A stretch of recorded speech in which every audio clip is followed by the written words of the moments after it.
Hey everyone, welcome to Electrical Engineering XYZ. Today, we're diving into a topic that might sound a bit technical, but trust me, it's super important for anyone working with electronics. The ammeter loading effect. Have you ever measured a current and gotten a value that just didn't seem right? Well, this might be the reason why. So, what exactly is an ammeter? Simply put, it's a device we use to measure the current flowing through a circuit. To do this, we have to connect the ammeter in series with the component we're measuring. Think of it like a water pipe. To measure how much water is flowing, you have to insert a flow meter directly into the pipe itself. The same principle applies here. The current has to flow through the ammeter for it to be measured. Now, here's where things get interesting. Every real-world component has some internal resistance, and an ammeter is no exception. An ideal ammeter would have zero resistance, meaning it wouldn't affect the circuit at all. It would be a perfect, invisible observer, but in reality, all ammeters have a small, non-zero internal resistance. This is what we call the shunt resistance. When you insert this ammeter with its tiny internal resistance into your circuit, you're actually changing the circuit itself. You've just added a small resistor in series. According to Ohm's law, which states that current is voltage divided by resistance. Adding more resistance to a circuit will decrease the total current flowing through it, assuming the voltage stays the same. And that's the loading effect in a nutshell. The ammeter, by its very presence, loads the circuit, causing the current to drop slightly. So the value you read on the ammeter is actually a little lower than the true current that was flowing asterisk before asterisk you connected it. The ammeter itself alters the very quantity it's supposed to measure. It's like trying to measure the temperature of a tiny drop of water with a big cold thermometer. The thermometer itself cools the water down, changing the measurement. Let's look at a simple example to make this crystal clear. Imagine you have a basic circuit with a 10-volt power supply and a 100 ohm resistor using Ohm's law. The current should be 10 volts divided by 100 ohms, which is 0.1 amps, or 100 milliamps.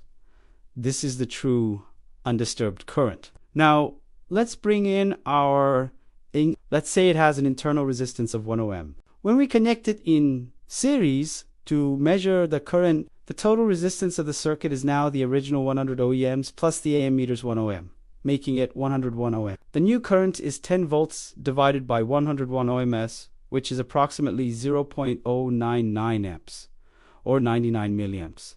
See the difference? The ammeter shows 99 milliamps, but the actual current without the meter was 100 milliamps. The loading effect caused a 1% error in our measurement. This might not seem like a lot, but in high-precision circuits, a 1% error can be a huge deal. So when does this loading effect become a real problem? It's most significant in low-resistance circuits. Think about it. If your circuit's resistance is very low, say only 2 ohms, and you add a 1 ohm ammeter, you've just increased the total resistance by 50%. That's a massive change and will lead to a very inaccurate reading. On the other hand, if your circuit has a high resistance, like 10,000 ohms, adding a 1 ohm ammeter has a negligible impact.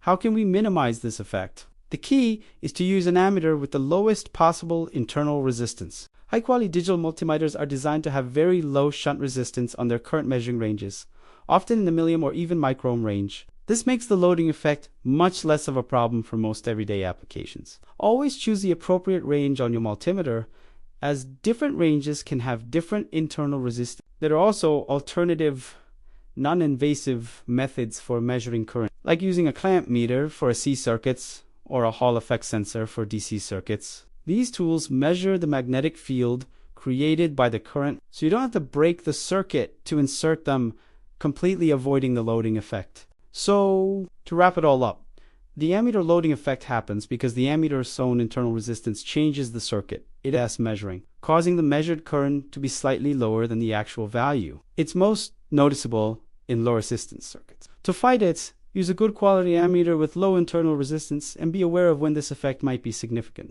I hope this explanation was clear and helpful. Understanding these little details is what separates a good electronics enthusiast from a great one. If you found this video useful, please give it a thumbs up and subscribe. Electrical Engineering XYZ for more content. Let me know in the comments if you've ever been tricked by the loading effect. Thanks for watching, and I'll see you in the next video.